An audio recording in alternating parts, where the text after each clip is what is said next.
उत्तराखंड को यूं ही देवभूमि नहीं कहा जाता। यहाँ की हवा में आस्था घुली है, हर कण में देवताओं का वास है और हर घाटी में दिव्य शक्ति का एहसास होता है। ऊंचे ऊंचे हिमालय, कल बहती नदियां, मंदिरों की घंटियों की ध्वनि और पहाड़ों की सादगी भरी जिंदगी, यह सब मिलकर एक ऐसी संस्कृति रचते हैं जो यहाँ आने वाले हर व्यक्ति को अपने साथ जोड़ लेती है। यहाँ की परंपराएं केवल रीति रिवाज नहीं, बल्कि पीढ़ियों से चली आ रही आस्था और विश्वास की जीवंत धरोहर है। ऐसी ही आस्था और विश्वास का प्रतीक है मां कालिंका की देवडोली, जो सदियों से अपने भक्तों पर कृपा बनाए हुए हैं। दूर दूर से लोग मां के दर्शन के लिए पहुंचते हैं और पूरे श्रद्धा भाव से उनका आशीर्वाद प्राप्त करते हैं। भक्तों के मन में मां कालिंका के प्रति अटूट आस्था आज भी उतनी ही मजबूत है जितनी सदियों पहले थी।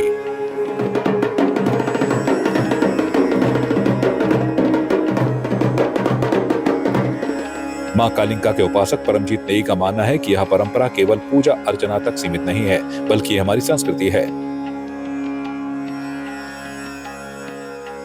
देवताओं की श्रृंखला में हमारे उत्तराखंड की एक लौकिक संस्कृति है देवडोली। देवडोली परंपरा भी अनंत समय से है। आजकल बहुत लोगों ने ये अब देखा। अब क्यों देखा? क्योंकि अब सोशल मीडिया में इन चीज़ का प्रचलन है। पहले सोशल मीडिया नहीं था तो कुछ लोग ये सोचते हैं कि कुछ टाइम से ही देव शक्तियाँ या देवडोली परंपरा आई है, परंतु मैं कहूँ तो मेरे पिताजी ने भी देवडोलियाँ देखी, मेरे दादाजी ने भी देवडोलियाँ देखी और ना जाने उनसे पहले भी कब से ये देवडोलियों की संस्कृति रही। कोई इतिहास नहीं किसी का, क्योंकि कहते हैं कि जब राज दरबार लगता था, राजा जी का यहाँ उत्तराखंड में शासन था, उस समय भी देव संस्कृतियाँ, देव परंपरा, देवडोली की परंपरा थी और उसी परंपरा को आज हम आगे ले जा रहे हैं। और इसलिए ले जा रहे हैं कि ताकि हमारी संस्कृतियों से हमारे लोग तो जुड़े ही जुड़े, परंतु बाहर के लोग भी हमसे आगे जुड़े, संस्कृति को पहचाने। यहाँ पे कमी किस चीज़ की है कि अपने ही कुछ लोग जोड़ने की जगह तोड़ने का काम कर रहे हैं। संस्कृति से उन्हें जोड़ना चाहिए था, परंतु वो इंसान को तोड़ रहे हैं अपनी संस्कृति को। न जाने क्यों, क्या द्वेष है, क्या भाव है, क्या ईर्षा है, क्या विवाद है, वो उनका मन जानता है और परमात्मा जानता है। परंतु मेरे अंदर जब तक जीवन है, प्राण है, शक्ति है, तब तक मैं इस परंपरा को आगे ले जाऊंगा। मैं अनेकों बच्चों को अपने साथ जोड़ूंगा, अनेकों परिवार को अपने साथ जोड़ूंगा, क्योंकि मैं हर किसी को इस मार्ग से आगे ले जाके भगवान तक पहुंचाने का कार्य, सतमार्ग दिखाने का काम कर रहा हूं। ना कि यहाँ आके कोई गलत चीज़ का मैं आपको सेवन तो नहीं करा रहा, गलत चीज़ सिखा नहीं रहा। गलत चीज़ यारी संगत, आज की डेट पे आप देखोगे बहुत लोग, बहुत परिवार इसलिए टूटे हैं क्योंकि वहाँ पे गलत सेवन, गलत संगत का असर हुआ है। अब सवाल यह है कि आखिर मां कालिंका कौन है, कब से यहाँ देवडोली की परंपरा चली आ रही है और ऐसी कौन सी दिव्य शक्ति है इस देवडोली में जिस पर लोगों की आस्था आज भी अटूट बनी हुई है। माँ भगवती कालिंका, अब इतिहास क्या है, ये स्वयं उपजित देवी है। इसका गांव से ही इतिहास चलता आ रहा है।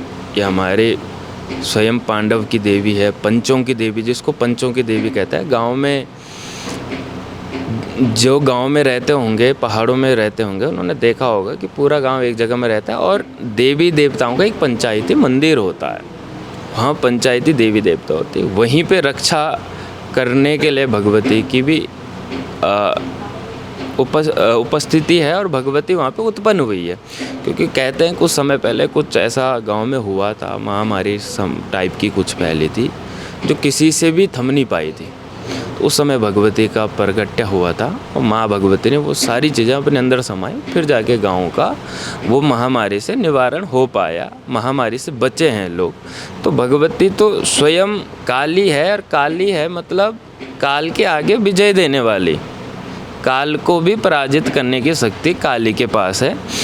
और जो इसकी शरण में आता है, जो भी, मैं तो बोलता हूँ आप माँ मान के आए, आप ये नहीं माने कि मैं परेशान हूँ मैं तब जा रहा हूँ। आप अगर यहाँ पे आते हैं, माँ मान के आए और माँ के आगे समर्पित हो जाए, क्योंकि भगवान शंकर जी स्वयं सप्तशती में कहते हैं कि भगवती की उपासना जो पहले अपने आप से समर्पित होके दास रूप में भगवती की सेवा करता है, तो माँ संपूर्ण तरह का आशीर्वाद हो, लाभ हो, धन हो, ऐश्वर्य हो, माँ भगवती उसके आगे निछावर कर देती है। तो जब अगर आप आते हैं तो आप एक भाव रख के आए कि आप जा रहे हो और आप समर्पित होंगे, तो मैं बोलता हूँ 100% आपको हर एक वो वस्तु प्राप्त हो सकती है जो आपको चाहिए। सवाल ये भी है कि आखिर माँ कालिंका की यह देव डोली अपने उपासक को कैसे चुनती है। लेकिन जब माँ कालिंका किसी भक्त को उपासक के रूप में चुनती हैं, तो उसके जीवन में आखिर क्या बदलाव आते हैं? क्या उसे अपनी दिनचर्या, आचरण और जीवन शैली में विशेष अनुशासन अपनाना पड़ता है? क्या माँ की सेवा करने के लिए उसे कुछ खास नियमों और मर्यादाओं का पालन करना होता है? क्या उपासक बनने के बाद उसकी जिम्मेदारियां केवल पूजा अर्चना तक सीमित रहती है, या फिर वो समाज और भक्तों की आस्था का भी एक महत्वपूर्ण माध्यम बन जाता है? देखो, ऐसा होता है, हमारी जो भगवती की परंपरा है, यहाँ ऐसा नहीं है कि एक उपासक ही चुना जाएगा।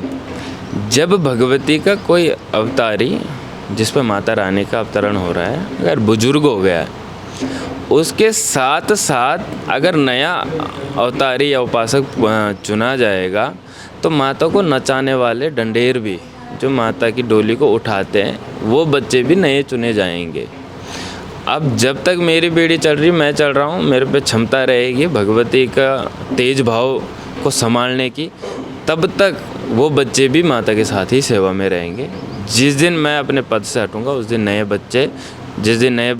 नए उपासक आएंगे, उस दिन डोली को नचाने वाले बच्चे भी नए चुने जाएंगे। ऐसी परंपरा पहले से चलती आ रही है।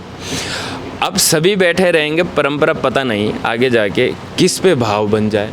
जिसका जैसा भाव है भगवती के प्रति, हमारा भाव रहा तो मेरा बड़ा भाई भी है, मेरे और भाई भी हैं, चाचा ताऊ के लड़के भी हैं, परंतु भगवती का प्रकट हो गया, भगवती भाव देखती है। आगे न जाने मेरे बच्चों पे आए, किसी और के बच्चे पे आओ, कि पर वंश वगैरह भगवती के हिसाब से ही एक ही वंश में चलता आ रहा है। हाँ, बाधा अगर आप बोलो तो आप हर एक चीज़ देखो, भक्ति का मतलब है कि आप अपने आप को त्याग के आप किसी और का जीवन जी रहे हैं। मैं यहाँ पे बैठा हूँ, मुझे उन लोगों के हिसाब से जीना पड़ता है जो समस्या लेके आए। अगर आपको भूख लगी है, कोई परेशान आया, तो आपको पहले परेशानी देखनी, भूख नहीं। आपके पास कोई कार्यक्रम है, आप और दूसरा परेशानी में आया, तो आपको परेशानी देखनी है, कार्यक्रम नहीं। बहुत बाधाएं इतनी आ जाती हैं, कहीं पे खाना नहीं है, पीना नहीं है, कोई गलत चीज़ का सेवन ना हो जाए, गलत हाथों का सेवन ना हो जाए, और सुबह से पूजा पाठ नियम बहुत करने पड़ते हैं। आप किसी के घर का खा नहीं सकते हैं, किसी का दिया हुआ खा नहीं सकते हैं, चाहे वो किसी के घर से प्रसाद भी क्यों ना आया हो। बहुत चीज़ों का बाद होता है, अपने नियम जप तप आपको पूरा करना पड़ता है माता रानी के नाम को। जितना किसी की यथाशक्ति भक्ति हो सकता है, परंतु मुख्य बाधाएं ये रहती हैं कि आप जब इस तन को और इस मन को शुद्ध रखेंगे ना, तो देवी का भाव भी शुद्ध ही बन के आएगा। आपके पास कोई आया है, अगर आप शुद्धता में हैं, क्योंकि कहते हैं, एक कहावत है, आप शुद्ध हैं तो आप सिद्ध हैं, और आप अगर सिद्ध हैं तो आप प्रसिद्ध भी हैं। तो जो शुद्ध रहेगा वो सिद्ध बनेगा, और जो सिद्ध बनेगा वो प्रसिद्ध ऑटोमेटिक बन जाता है। तो अगर कोई आया है, उनके लिए मन में स्वयं भाव बन जाता है कि ये परेशानी लेके आया है, ये सिद्धता है। अब अगर मैंने एकदम सही चीज़ें बता दी, तो उनके लिए मैं प्रसिद्ध हो गया, उनकी नज़रों में प्रसिद्ध होती। तो इसलिए कहते हैं कि आप शुद्ध रहोगे तो सिद्ध बनेगा, और सिद्ध बनोगे तो आप प्रसिद्ध भी स्वयं बनेंगे। इस पूरी प्रक्रिया के दौरान जब माँ कालिंका का दरबार सजता है, तो भक्तों की गहरी आस्था का अद्भुत दृश्य देखने को मिलता है। मान्यता है कि माँ कालिंका अपने दरबार में आने वाले भक्तों की परेशानियां सुनती हैं और उनके समाधान का मार्ग भी दिखाती हैं। देखो, ये दरबार है, सभी के लिए खुला है। बहुत लोग खुशी के उससे भी आते हैं, परंतु क्या होता है, 95% लोग क्या है, अपने दुख से आते हैं। दुख मैंने अभी बताया कि यहाँ जिनके संतान नहीं हो रहे, वो एक उस आस से भी आता है। जिनको कोई तंत्र बाधाएं, वो उस आस लेके भी आता है कि माँ के पास, क्योंकि काली कलयुग की अध्याश्री देवी है। कलयुग में इनका परचम इतना है जितना और देवी देवताओं का नहीं है। तो काली स्वयं सिद्ध है कलयुग के लिए। हाँ, लोग यहाँ पे आते हैं, अपना सुविचार रखते हैं, अपनी समस्याएं बच्चे के लिए आते हैं, संतान के लिए आते हैं, किसी का कार्य सिद्ध नहीं हो रहे, किसी के कागजी कार्यवाही में दिक्कत आ रही, कानूनी कार्यवाही में दिक्कत आ रही, लोग यहाँ पे आते हैं, माँ से अपनी अर्जियाँ लगाते, माँ से प्रार्थना करते हैं। उसके बाद माता अपना समय बताती है या उनका कार्य कब तक होगी ये समय उनको बताया जाता है। तंत्र बाधा वालों का तो हाथों हाथ ही निवारण हो जाता है। संतान वालों के लिए समय दे देती है माँ कि इतने समय में आपकी कोख में संतान का उत्पन्न होगी। ये सारी चीज़ें, मैं किसी समस्या का नाम नहीं लूँगा, अगर आपके पास कोई भी समस्या है जो एक आपको परेशान कर रही है उसका समाधान यहाँ पे होगा। परंतु कुछ लोग समस्या क्या लाते हैं कि मेरी किसी से बात चल रही थी, अब बात ख़राब हो गई। तो भैया अगर आपकी ये समस्याएं हैं कि मेरे को लव प्रॉब्लम है, रिलेशनशिप में प्रॉब्लम आ रही, तो देवी देवताओं का काम ये नहीं है कि आपका रिलेशनशिप ठीक करें। शादी हो गई, शादी के बाद अड़चनें अगर वैवाहिक जीवन में आ रही हैं तो उसमें हम प्रयत्न करते हैं कि माँ इनका वैवाहिक जीवन ठीक हो, क्योंकि वहाँ पे एक रिश्ता नहीं, वहाँ पे दो परिवार जुड़े हैं। परंतु कुछ फालतू बैठे लोग, मैं उनको फालतू ही बोलूँगा कि उनको वो बोलते हैं गुरुजी हमारा रिलेशनशिप नहीं चल रहा है, लड़की ने ब्लॉक कर दिया है, लड़के ने लड़का बात नहीं कर। अरे भाई अगर तुमने ब्लॉक कर दिया मैं क्या करूं? मैंने कुछ चीज़ें प्राप्त करी हैं तो तुम्हारा रिलेशनशिप ठीक करने के लिए प्राप्त नहीं करी हैं। उन लोगों का मैं बिल्कुल भी स्वागत नहीं करता हूं। आप बिल्कुल भी ना आएँ इस चीज़ को लेके। आपके घर में समस्याएं हैं, आपके घर में कोई बाधाएं हैं, तंत्र बाधा कोई आपके ऊपर है, भूत प्रेत की बाधा कोई ऊपर है, आप ज़रूर आएँ, मैं हाथों हाथ उसका निवारण कर सकता हूं। परंतु इन चीज़ों के लिए ना मेरे पे समय है, ना मैं देवी को इन चीज़ों के आगे मजबूर करूंगा कि ये कार्य भगवती करे। आस्था, परंपरा और विश्वास की यह डोर उत्तराखंड की पहचान है। माँ कालिका की यह देव डोली केवल एक धार्मिक परंपरा नहीं बल्कि पीढ़ियों से चली आ रही उस संस्कृति का जीवंत प्रतीक है जो लोगों को अपनी जड़ों से जोड़े रखते हैं। समय बदलता है, दौर बदलता है, लेकिन पहाड़ की आस्था आज भी उतनी ही अडिग है। जब माँ कालिका की डोली निकलती है तो केवल एक यात्रा नहीं होती बल्कि श्रद्धा, विश्वास और संस्कृति की वो परंपरा आगे बढ़ती है जो सदियों से लोगों के दिलों में बसती आई है। और शायद यही वजह है कि देवभूमि की इस पवित्र धरती पर आस्था की यह ज्योति आज भी उतनी ही प्रखरता से जल रही है। सिर्फ प्यार ही एक जज्बात नहीं होता, अपनों के साथ घर बनाना भी प्यार होता है। आप इस धूप में कितनी अच्छी। और ट्रूमेट अप्लायंसेस के साथ आपका दिल और घर दोनों चले परफेक्ट सिंक में। ट्रूमेट अप्लायंसेस के साथ लिखिए एक नई कहानी। और देखिए हमारी फिल्म गुस्ताख-ए-इश्क जो आ रही है 28 नवंबर को सिर्फ थिएटर्स में।